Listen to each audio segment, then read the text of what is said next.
नमस्कार, फाइटर समाचार में आपका स्वागत है। पेश आज 17 अप्रैल सुबह 6 बजे राजस्थान की खास खबरें। श्रीगंगानगर के सदर थाना इलाके में पुलिस और लॉरेंस गैंग के बदमाश के बीच मुठभेड़ हो गई। सूरतगढ़ बाईपास पुल पर हुई इस मुठभेड़ में जवाबी कार्रवाई के दौरान पुलिस की गोली लगने से 27 वर्षीय कुख्यात बदमाश संजीव उर्फ चद्दर उर्फ संजू बिश्नोई घायल हो गया। पुलिस ने उसे तुरंत जिला अस्पताल में भर्ती करवाया, जहां भारी पुलिस बल तैनात किया गया है। आरोपी के खिलाफ फिरौती और फायरिंग के करीब 10 मामले दर्ज हैं। वह 2 साल पहले एक बिजनेसमैन के घर और टांटिया अस्पताल के बाहर हुई फायरिंग की वारदातों में भी शामिल रहा है। पुलिस को बाईपास पर संदिग्ध गतिविधियों की सूचना मिली थी, जिस पर नाकाबंदी के दौरान बाइक सवार बदमाश ने पुलिस पर फायरिंग कर भागने की कोशिश की। एसपी हरिशंकर सहित वरिष्ठ अधिकारियों ने अस्पताल पहुंचकर मामले की जानकारी ली। श्रीगंगानगर जिला कलेक्ट्रेट में सतर्कता समिति की बैठक में बिल्डर और नगर विकास न्यास के बीच मिलीभगत का मामला गरमाया। बैठक में जिला कलेक्टर डॉक्टर अमित यादव और विधायक जयदेव बिहानी के सामने 3 पुली के नजदीक स्थित कॉलोनी गैलेक्सी लायलपुर एस्टेट में नियमों के विरुद्ध जाकर दी गई स्वीकृतियों का मुद्दा उठा।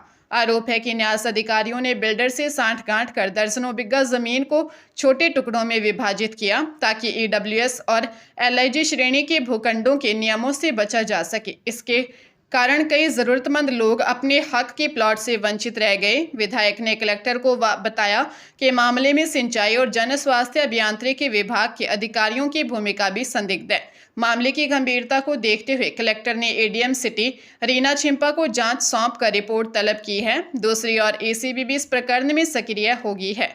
एसीबी की स्थानीय चौकी ने रिपोर्ट जयपुर मुख्यालय भेज दी है।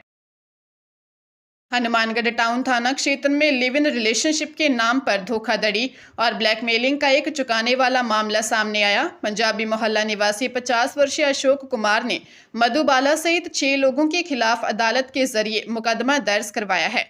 पीड़ित का आरोप है कि उसकी पत्नी से तलाक होने के बाद कुछ लोगों ने उसे झांसा देकर मधुबाला के साथ लिव इन में रहने के लिए राजी किया था। जुलाई 2020 में साथ रह रही महिला अगस्त 2022 में घर से 1.5 लाख रुपए नगद और सोने के जेवरात लेकर फरार हो गई। पीड़ित के अनुसार अब महिला उसे झूठे केस में फंसाने की धमकी देकर 15 लाख रुपए की मांग करी है। जांच में सामने आया कि महिला पहले भी 2 शादियां कर लोगों को ठग चुकी है।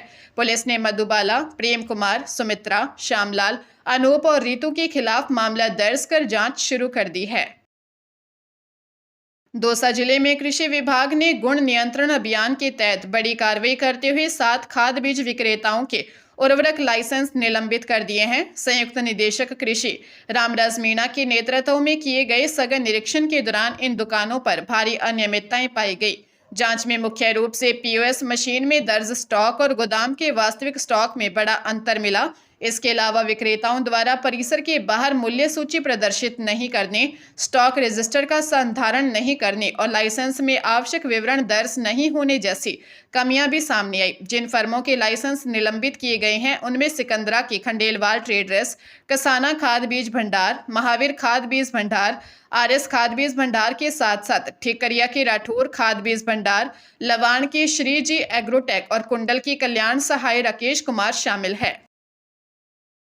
पानीपत की विद्यानंद कॉलोनी में एक युवक की उसके ही 2 दोस्तों ने हत्या कर दी। मृतक की पहचान 20 वर्षीय फारूक के रूप में हुई है, जो कबाड़ी का काम करता था। आरोपी दीपक और अरविंद गुर्जर गंभीर हालत में फारूक को बाइक पर उसके कमरे के बाहर छोड़कर फरार हो गए। पड़ोसियों की सूचना पर परिजन उसे अस्पताल ले गए, जहां से उसे रोहतक पीजीआई रेफर कर दिया गया, जहां इलाज के दौरान फारूक ने दम तोड़ दिया। जांच में सामने आया कि आरोपी उसे पहले सिविल अस्पताल ले गए थे, लेकिन डॉक्टरों द्वारा सीटी स्कैन की सलाह देने पर वे उसे चुपचाप कमरे पर छोड़ गए। मृतक के पिता रोजू ने आरोप लगाया कि पुरानी रंजिश के चलते आरोपियों ने फारूक पर हमला किया। पुलिस ने दोनों नामजद आरोपियों के खिलाफ हत्या का मुकदमा दर्ज कर लिया है और उनकी तलाश शुरू कर दी है।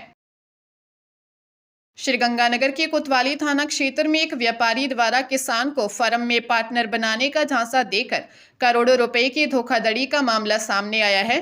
पुलिस ने पीड़ित रिचपाल सिंह की शिकायत पर आरोपी रमन पूनिया के खिलाफ मुकदमा दर्ज किया है। आरोपी साधुवाली में खाद बीज और पेस्टिसाइड्स का व्यवसाय करता है। पीड़ित के अनुसार रमन ने उसे व्यवसाय में मोटा मुनाफा कमाने और ऋण दिलाने का लालच देकर आईसीआईसीआई बैंक में खाता खुलवाया और चेकबुक अपने पास रख ली। इसके बाद आरोपी ने पीड़ित के चेकों पर फर्जी हस्ताक्षर कर विभिन्न कंपनियों से करोड़ों रुपए का सामान मंगवा लिया। जब कंपनियों ने भुगतान के लिए चेक बैंक में लगाए तो वे बाउंस हो गए, जिसके बाद पीड़ित को कानूनी नोटिस मिलने शुरू हुए। फिलहाल पुलिस सहायक उप निरीक्षक सुभाष चंद्र के नेतृत्व में मामले की गहन जांच जारी है। बीकानेर के श्री डूंगरगढ़ में भीषण सड़क हादसे में 2 सगे भाइयों की दर्दनाक मौत हो गई। 17 वर्षीय जस्सू राम और 22 वर्षीय अशोक श्री डूंगरगढ़ से अपने गांव कल्याणसर लौट रहे थे। तभी सालासर फांटे के पास उनकी बाइक की सामने से आ रहे एक ट्रक से जोरदार भिड़ंत हो गई। टक्कर इतनी जबरदस्त थी कि दोनों भाइयों ने मौके पर ही दम तोड़ दिया। एक ही घर के 2 जवान बेटों की मौत से पूरे गांव में शोक की लहर दौड़ गई। घटना के विरोध में बड़ी संख्या में ग्रामीण और जनप्रतिनिधि अस्पताल की मोर्चरी के बाहर धरने पर बैठ गए। आक्रोशित ग्रामीण फरार ट्रक चालक की तत्काल गिरफ्तारी की मांग पर अड़े हुए हैं और गिरफ्तारी होने तक पोस्टमार्टम न कराने का फैसला किया है। मौके पर पहुंची पुलिस टीम ग्रामीणों को समझाने का प्रयास किया। कोटा झालावाड़ नेशनल हाईवे 52 पर सुकेत थाना क्षेत्र में एक दर्दनाक सड़क हादसे में भोपाल निवासी एक युवक की मौत हो गई और उसके 3 दोस्त घायल हैं। हादसा उमेदपुरा गांव के पास हुआ जब खाटू श्याम जी के दर्शन के लिए भोपाल से आ रही तेज रफ्तार कार आगे चल रहे ट्रेलर में पीछे से जा घुसी। टक्कर इतनी भीषण थी कि कार पूरी तरह क्षतिग्रस्त हो गई और चालक 27 वर्षीय निर्मल कुमार की मौके पर ही मौत हो गई। अन्य घायल युवकों जयेश, नीरज और अलकेश को स्थानीय लोगों की मदद से बाहर निकालकर सुकेत अस्पताल पहुंचाया गया, जहां उनका उपचार जारी है। पुलिस के अनुसार चारों दोस्त दर्शन के लिए राजस्थान जा रहे थे। सुकेत थाना पुलिस ने मृतक के शव को पोस्टमार्टम के लिए मोर्चरी में रखवाया है और परिजनों को सूचित कर मामले की जांच शुरू कर दी है। जयपुर पुलिस ने शहर में अवैध हुक्का बारों के खिलाफ बड़ी कार्रवाई करते हुए 3 कैफे पर छापेमारी की। पुलिस कमिश्नर सचिन मित्तल के निर्देशन में मानसरोवर और श्यामनगर पुलिस ने 3 आरोपियों को गिरफ्तार किया है। पुलिस ने मौके से 14 हुक्के, तंबाकू फ्लेवर और अन्य सामग्री जब्त की। साथ ही 17 लोगों को कोटपा एक्ट के तहत चालान काटे। पहली कार्रवाई मानसरोवर के हॉट हाउस स्ट्रीट कैफे पर हुई, जहां मालिक 35 वर्षीय प्रकाश वासवानी को 10 हुक्कों के साथ पकड़ा गया। दूसरी कार्रवाई न्यू आतिश मार्केट स्थित इक्का क्लब पर हुई, जहां आरोपी 23 वर्षीय हनुमान को गिरफ्तार किया। तीसरी छापेमारी श्यामनगर के अल्टेरो कैफे 2.0 पर की गई, जहां 24 वर्षीय यश कुमार को अवैध हुक्का पिलाते हुए दबोचा।